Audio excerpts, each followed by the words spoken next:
We're attempting the roof repair of Leanna Gales as suggested by the insurance adjuster. As you can see here, in order to remove and replace that missing shingle, we have to remove some of the ridge cap to get to it. As you can see, we're trying to be as careful as we can, trying to remove the nails, but it's impossible not to cause damage to them.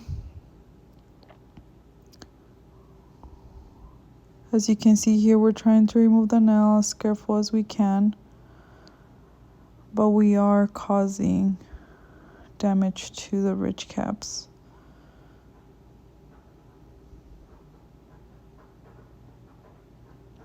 You can see right on the corner, it just ripped.